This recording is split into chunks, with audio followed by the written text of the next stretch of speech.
So let's talk about something nobody in sports media really wants to say out loud. Unrivaled is not just another women's basketball league. It's not just extra opportunities. It's not just more exposure. If we're being completely honest, Unrivaled is the first real league that openly positions itself as an alternative to the WNBA. Not a feeder league, not a development league, but a league where players are literally saying, "We're fine. We don't need the WNBA." And that's where the problem starts. People will say, "What about Project B? What about overseas leagues?" But here's the difference. Players in those leagues are not publicly saying the WNBA is optional. Unrivaled is the only league where players are openly signaling, "We have leverage. We have another option." That alone creates a massive conflict of interest, because now you have players who play in the WNBA, own equity in Unrivaled, and are negotiating the WNBA's future. That's not normal. That's not healthy. And that's not sustainable. Here's the part nobody wants to talk about. Unrivaled's TV ratings are down bad. On TNT and True TV combined, they're down about 24% year over year. That's huge. Even with games airing on both networks at the same time, viewership is still falling. Last year, True TV-only games averaged around 100K. This year, True TV-only games are around 50 to 60K.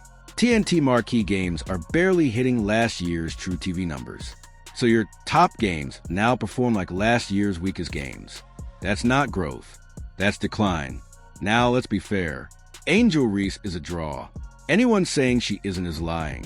We all remember games where Angel was playing and viewership was still only 90K, and people were shocked.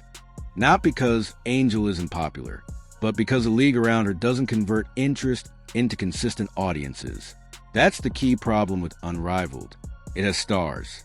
It has narratives, but it does not have sustainable mass appeal. Here's where things get scary. Despite falling viewership, Unrivaled is projected to grow revenue by $48 million. Not from fans, from sponsors. Why?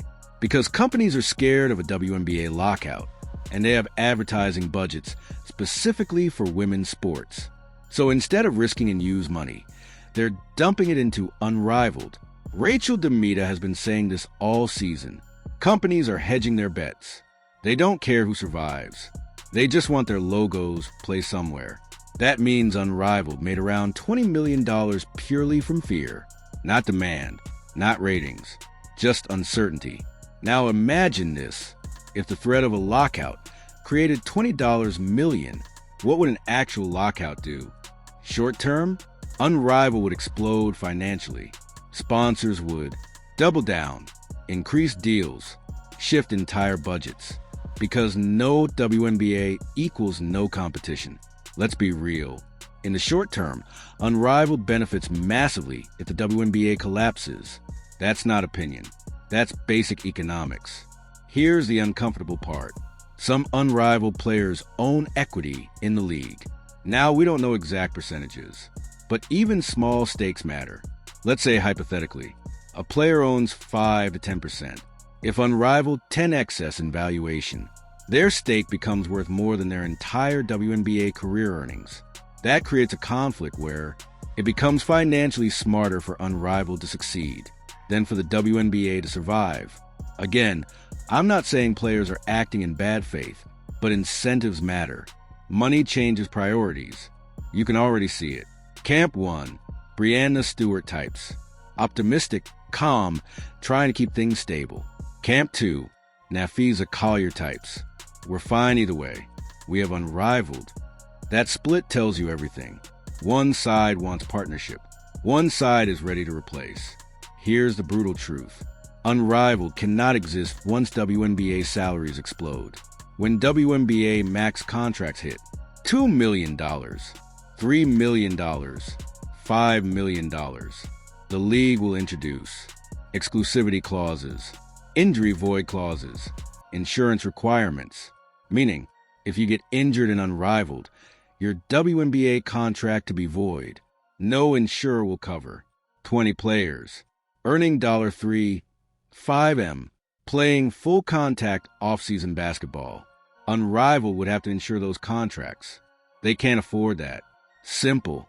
Unrivaled already insures WNBA contracts.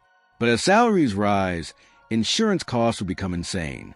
Imagine paying a player $200,000, but insuring a $3 million WNBA contract.